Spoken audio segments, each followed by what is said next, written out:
Vamos abordar agora o tema de conferências ambientais. Lembramos que a questão de impactos ambientais só vieram à tona para o mundo a partir das revoluções industriais. Só que a discussão desses impactos só vão vir a partir de 1972, quando ocorre a primeira conferência ambiental. A Conferência de Estocolmo, na Suécia. Ela foi uma conferência extremamente importante porque foi a primeira vez que os países resolveram discutir sobre os problemas da poluição, sobre os problemas da erosão do solo, desertificação, enfim, os problemas dos impactos ambientais e do uso excessivo dos recursos naturais do planeta. Nesse momento, duas ideologias ficaram bem claras: a de desenvolvimento zero e desenvolvimento a qualquer preço.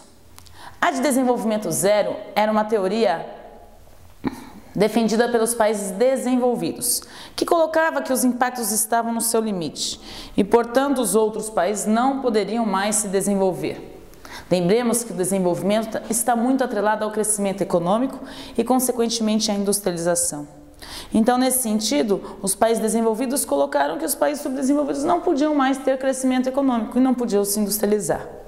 É claro que os países subdesenvolvidos não concordaram com tal ideia e sugeriram, então, o desenvolvimento a qualquer preço, ou seja, mesmo sob impactos ambientais, eu vou sim me desenvolver, eu vou me industrializar. Afinal, já que os países desenvolvidos fizeram isso, por que nós, países subdesenvolvidos, não podemos? No final das contas, nenhuma das duas decisões ficou acertada. Ficaram só essas duas ideias em pauta dentro dessa conferência ambiental. Em 1987 que a gente vai ter uma inovação sobre esse assunto, onde é redigido o relatório de Brundtland, também conhecido como Nosso Futuro Comum.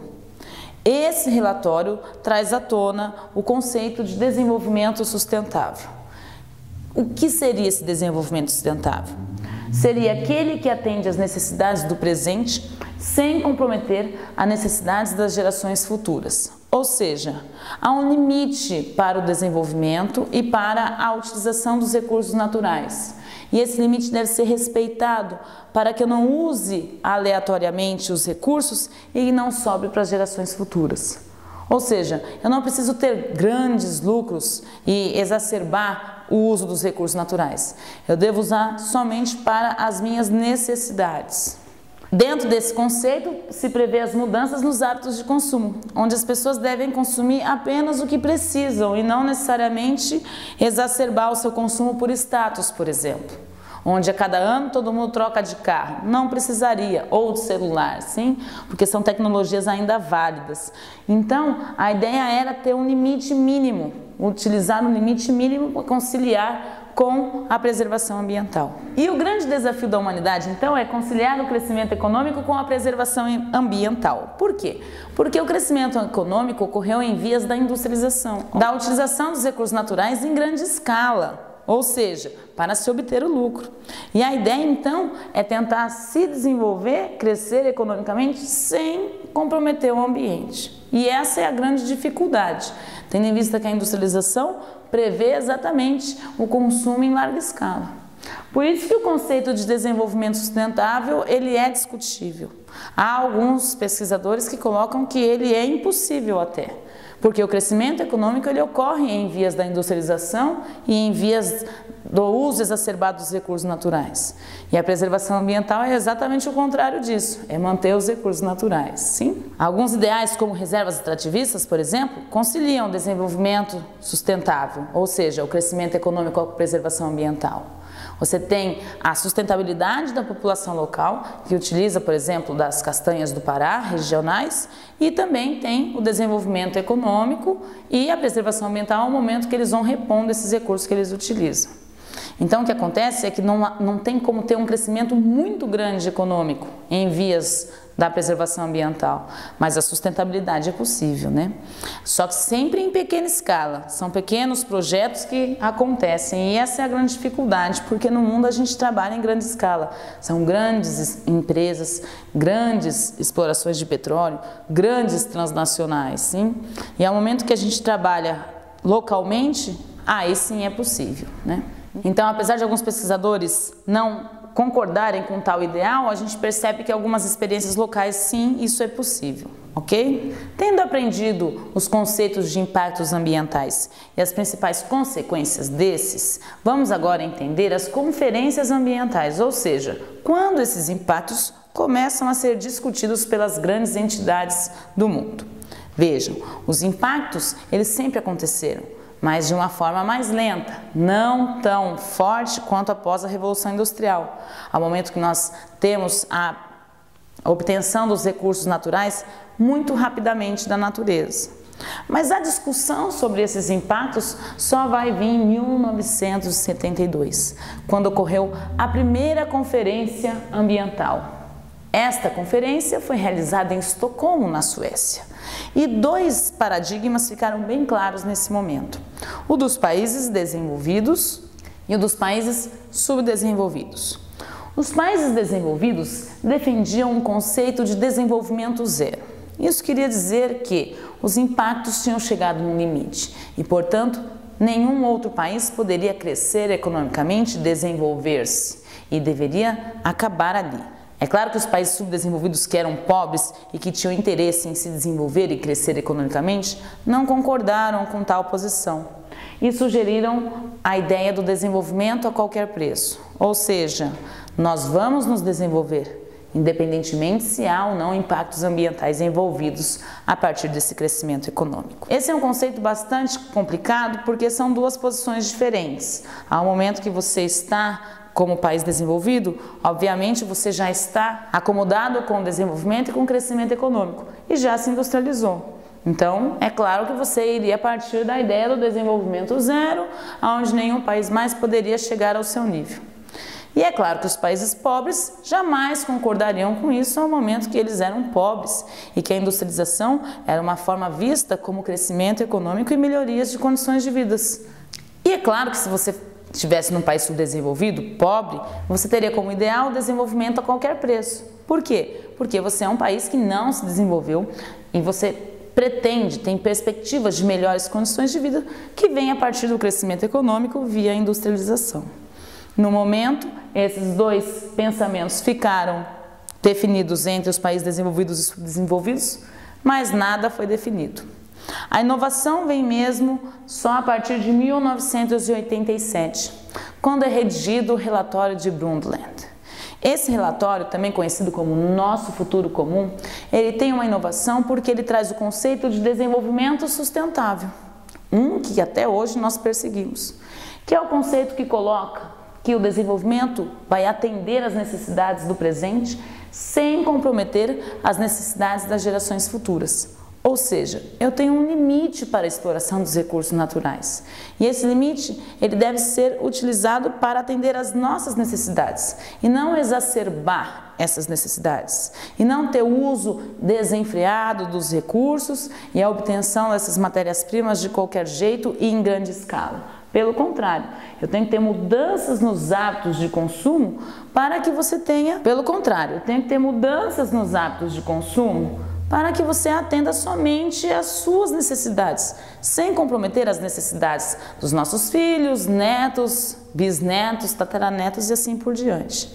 Então é necessário que não só se utilize os recursos naturais, mas se utilize racionalmente, ou seja, se eu utilizar a madeira de algum lugar, eu tenho que replantá-la, não posso simplesmente detonar com o lugar. Ao momento que as cidades vão crescendo, é ideal que elas não ampliem mais as áreas desmatadas, que se utilizem as áreas que já estão desmatadas, para que você tenha ainda a possibilidade das gerações futuras também satisfazerem as suas necessidades. O grande desafio desse ideal é conciliar exatamente o crescimento econômico e a preservação ambiental. Por quê? Porque o crescimento econômico ele vem em vias da industrialização. E a industrialização tem como princípio a produção em larga escala e a exploração em larga escala também dos recursos naturais. Enquanto a preservação ambiental é exatamente o contrário, evitar exatamente a exploração dos recursos. Então, há muitos pesquisadores que não concordam com o conceito de desenvolvimento sustentável e colocam que isso seria impossível. Mas nós temos algumas experiências bastante válidas que já ocorrem com o desenvolvimento sustentável, mas sempre em ambiente local, por exemplo, uma reserva extrativista.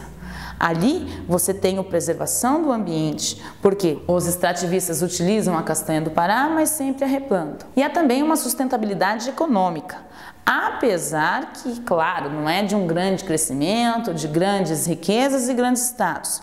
Mas é possível que com esse tipo de desenvolvimento, as necessidades da população sejam atendidas, sem ter totalmente a devastação ambiental no local. Então, em experiências locais, é possível você pensar em desenvolvimento sustentável. Já em grande escala, como é o caso do mundo, pensar em empresas transnacionais, a exploração do petróleo, aí realmente é mais complicado. Então, a ideia é exatamente mudar os hábitos de consumo. E isso começa em casa, né? Um dos princípios básicos do desenvolvimento sustentável é pensar globalmente e agir localmente. Tentar fazer em casa o que pode colaborar para um mundo mais sustentável como um todo. Logo depois dessa questão do relatório de Brundtland, nós tivemos a Rio 92, que foi a segunda conferência ambiental. Nesta conferência, realizada aqui no Rio de Janeiro, a ideia era implementar ações para atender os princípios do desenvolvimento sustentável, ou seja, aplicar o desenvolvimento sustentável. Começar a sugerir ações, medidas, recomendações que pudessem atender esse desenvolvimento que não comprometa as gerações futuras. Nesse sentido, pessoal, 3 conceitos ficaram atrelados e envolvidos, que é o conceito de gestão ambiental, gestão econômica e gestão social. Isso quer dizer o quê? Que a gestão ambiental só é possível se conciliar-se com a gestão econômica e com a gestão social. E essas duas também devem estar integradas, atreladas entre si. Digamos que uma é totalmente dependente da outra, assim como a outra é dependente de uma. Os 3 princípios devem ser cumpridos juntos para que você tenha efetivamente o desenvolvimento sustentável. Então não adianta só eu trabalhar na questão econômica, eu tenho que trabalhar também nos princípios da gestão ambiental e também nos princípios da gestão social. São 3 conceitos que estão atrelados entre si. É nessa conferência também que surge a Agenda 21, que é um documento com recomendações para atingir a sustentabilidade. Por exemplo, com a conservação da biodiversidade, nós tivemos ali a redação do princípio sobre as florestas, colocando que as florestas tropicais existentes hoje são essenciais para populações que hoje existem. Portanto, elas não podem mais ser devastadas. Um dos princípios mais famosos e conhecidos da Agenda 21 é o Protocolo de Kyoto. Nele, os países desenvolvidos deveriam reduzir em pelo menos 5% as emissões de gás carbônico, de CO2. Por quê?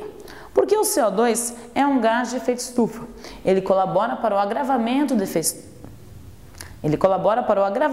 efeito estufa. Ou seja, você vai ter possível retenção de calor na superfície terrestre e aumento da temperatura global. Ao momento, então, que eu solicito a redução em 5%, eu teria menor emissão de CO2. Por que ele foi tão polêmico? Porque vários países não concordaram com o Protocolo de Kyoto, como é o caso dos Estados Unidos, Austrália e Nova Zelândia. Os Estados Unidos é o grande controlador das explorações de petróleo no mundo afora. Entre o cartel das 7 irmãs, 5 empresas são estadunidenses, ou seja, 5 empresas controlam a exploração do petróleo no mundo, como a Chevron, a Exxon, a Texaco, enfim. Então, obviamente, eles não tinham interesse em reduzir a emissão de CO2, que é dada pela queima de combustíveis fósseis. Outra coisa que eles alegavam é que essa redução deveria ocorrer somente em países desenvolvidos, e que os países emergentes, ou seja, em desenvolvimento, não tinham compromisso nenhum, como é o caso da China, que é a maior poluidora do mundo. A China supera os Estados Unidos em cerca de 5 milhões de toneladas de emissão de CO2. Enquanto a China libera 6 bilhões e 500 milhões de toneladas, os Estados Unidos 6 bilhões. Claro que são os grandes emissores, porque são grandes populações com grandes queimas de combustíveis fósseis. No caso da China, está muito associada à sua energia termoelétrica, que é a partir do carvão.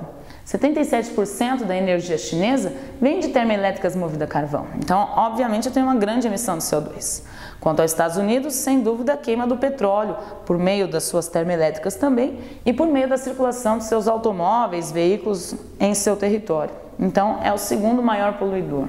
Então, os Estados Unidos, quando recebe uma proposta de redução de 5%, alega que os países em desenvolvimento, como é o caso da China, que é o maior poluidor, não tinham metas.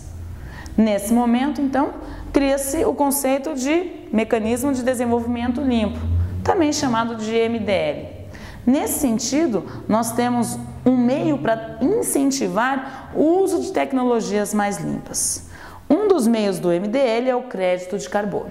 Como é que funciona o crédito de carbono? A partir do momento que uma empresa ou uma usina tem uma geração de energia renovável, considerada mais limpa, ela pode vender essa energia para outras empresas que tenham interesse em poluir. O que pode render crédito de carbono? Por exemplo, áreas florestadas, onde você teve desmatamento e que agora estão sendo replantadas com mata nativa. Utilização de fontes de energia renováveis, como é o caso, por exemplo, em usinas de cana-de-açúcar, onde nós temos o processo de cogeração. Como que acontece isso? Ao momento que eu tenho a utilização da cana para produzir etanol, eu tenho uma grande sobra de bagaço e de palha da cana-de-açúcar. Esse bagaço e essa palha podem ser queimados na própria usina para gerar energia térmica para o processo de etanol e até mesmo energia termoelétrica para o processo.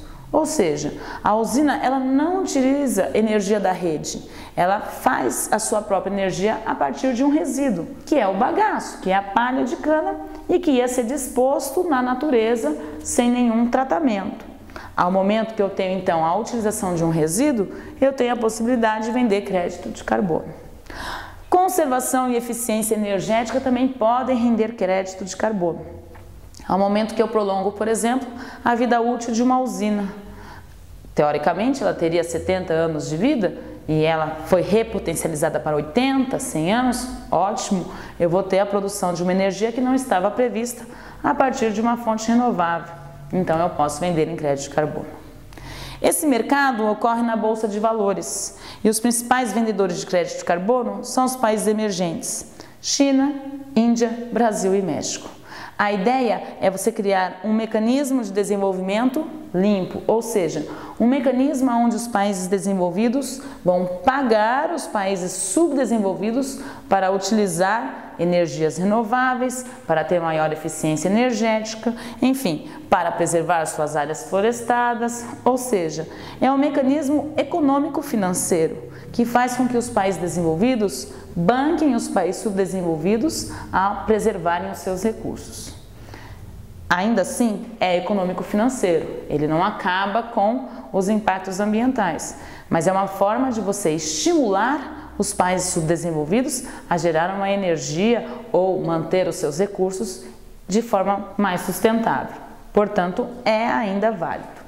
Hoje, os países vendedores de crédito de carbono acabam tendo, além da energia renovável, uma renda a mais dos países desenvolvidos que compram essa energia. Outro exemplo de crédito de carbono são aterros sanitários, que utilizam-se do metano, CH4, gás proveniente da decomposição do lixo, para produzir energia.